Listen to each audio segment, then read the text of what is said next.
আচ্ছা, তুমি আমাকে ডেকেছিলে কেন? আমি আহ, ডাকিনি তো, তুমি তো ডাকলে। আমি ডেকেছিলাম? কখন? তাহলে আমিই ডেকেছিলাম। কি করব, কথা বলতে ইচ্ছা করলো। কাল থেকে তো আর দেখা হবে না। কে বলেছে দেখা হবে না? তুমি যেখানে বলবে সেখানে গিয়ে দেখা করবে। দেখা যাবে।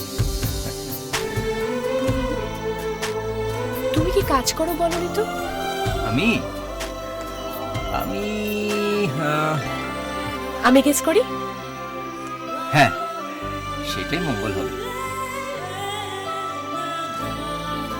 তোমার আঙুল দেখে বোঝা যাচ্ছে তুমি কি কাজ করো। আঙুল আঙুল সফটওয়্যার ইঞ্জিনিয়ার। হ্যাঁ, ওই ওই সফট সফট। তোমার অফিসটা কোথায়? ওই সেক্টর 5 সেক্টর 5। ও, হার্ডি সফটওয়্যার কোম্পানি। তুমি কত জানো?